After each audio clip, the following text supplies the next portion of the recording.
I leaned in. I girl bossed. I built 2 successful companies, but I also didn't date. And now I'm 36 with no kids, trying to figure out how to live with someone. And now my best advice is to lean out. Gotta know exactly who you are. Lord have mercy. We must stay focused, brothers. We must stay focused. Does your mother hang around with a bunch of guys? She's like, what do you mean? Well, your mother's with your dad most of the time. Yeah. Is your mom's with your dad? What would your dad say if your mom went out partying with a bunch of men? Right. I say that, and they actually go, yo, no. The idea of their mother doing that actually offends them. Right. Like, no, like that's not. So why the fuck are you doing it? Like, what, your mother's a better woman than you? Did she not raise you right? And when you put it on that dynamic, a lot of them actually snap and go, yeah, you're right. But then what they do is, with me anyway, then they go, yeah, but I don't know you're serious. And that's the real issue. Then they come down to, well, do you actually care about me? I don't know you're serious. And I say, well, how can we ever become serious if you're hanging around with a bunch of men?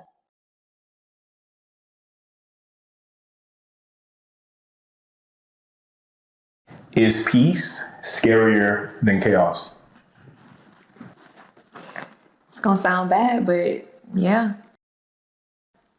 For a lot of women, I can't speak for all women. I'm not trying to speak for all women, but a lot of the women that I know, and also speaking for myself, it's not something that I'm proud to admit, but peace can be very scary. And another thing that women, I don't know why women get so mad when people simply tell them what their true nature is. Mm-hmm. And that's one thing that I think women on a mass scale are guilty of more than men are on a mass scale. Women hate hearing the fact that we are more emotional, we are more compassionate, we are more neurotic, and all these qualities that I think it's... Why do women take that so badly? Why is it a bad thing to be those things? They just don't like hearing existential truth. That's the problem. And that's the thing to me, is that we should be proud of those qualities, because that's what makes us excellent nurturers and excellent mothers. The fact that we are less rational, because when you're dealing with an infant, you cannot be rational. You have to have a sort of sixth sense with emotions and understand, what cry is that? My poor husband, God bless him, he could not tell my daughter's cries apart from one another. And I know exactly what cry is hungry, what face is hungry, what cry means she's tired, what cry means she has a wet diaper. And these are not rational things. I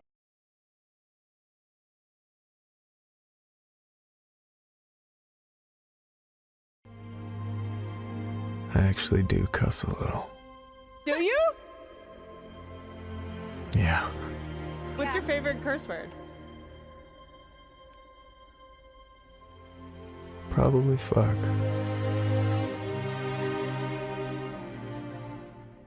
Probably fuck.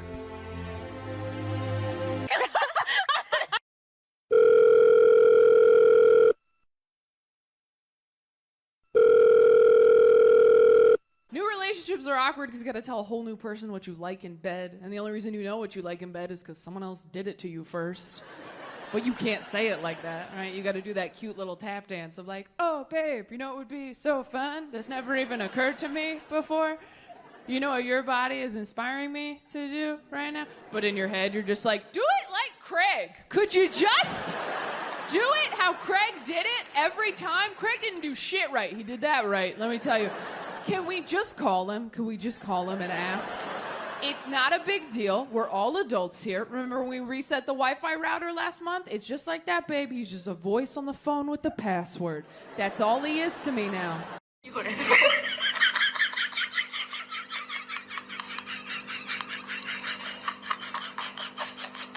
What's something you'll get a lot of hate for if you say it out loud? No man will ever be loved more by a woman than up to the point where he says, I'm in love with you. The second, the very moment that a woman gets exactly what she was looking for, the reason why she stayed in the relationship, the reason why she wound up doing everything she can with him just to get exactly what she wants out of him, for him to forsake all others, for him to commit fully, the deepest intimacy, to put her first above everything else, that's the summit. That's the highest peak. That's the top of the pyramid. And just like every top, you start that descent when you go over the other side.